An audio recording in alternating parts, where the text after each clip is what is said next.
Kilat News Updates.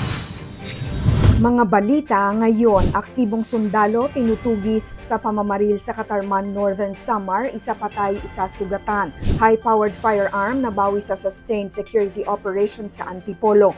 Armadong sospek arestado sa Marilao, Bulacan. Caliber .45 na baril na samsam. Ako po si Cesar Soriano para ihatid ang mga nangungunang mga balita sa buong kapuluan. Ngayon, Pinaghahanap ngayon ng pulisya ang isang aktibong miyembro ng Philippine Army na umano'y sangkot sa pamamaril sa Barangay Dalakit, Katarman, Northern Samar nitong Lunes ng umaga. 2 sibilyan ang tinamaan, isang babae at kanyang kapatid na agad dinala sa Northern Samar Provincial Hospital. Idineklarang dead on arrival ang babae habang patuloy na ginagamot ang lalaki. Agad nagpatupad ng hot pursuit operation at checkpoints ang Katarman Municipal Police Station sa koordinasyon ng mga kalapit na istasyon upang masakote ang sospek na tumakas matapos ang insidente. Sinusuri na ang CCTV footage at iba pang ebidensya habang inaalam ang motibo sa likod ng pamamaril.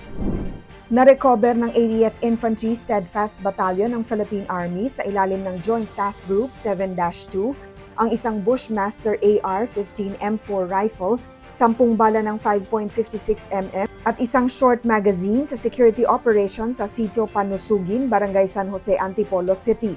Ayon sa ulat, naging matagumpay ang operasyon dahil sa voluntaryong pakikipagtulungan ng isang dating miyembro ng armadong grupo. Bahagi ito ng patuloy na sustainment operations ng militar upang mapanatili ang kapayapaan at seguridad sa Rizal Province. Pinuri naman ni Brigadier General Eugenio Julio Osias IV, Commander ng 703rd Infantry Aguila Brigade at JTG 7-2 ang mga tropa sa kanilang pagiging mapagmatsyag at propesyonal sa pagpapatupad ng mga hakbang laban sa banta sa seguridad.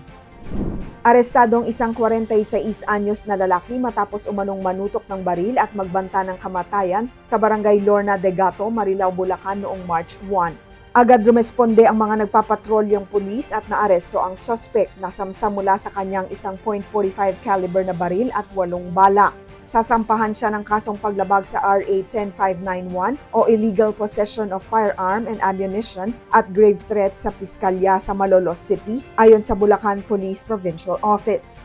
Para sa Kidlat News Channel, ako si Rosalyn Sinchonco, nag-uulat. ako po si Cesar Soriano, kasama nyo sa bawat pagputo ng balita.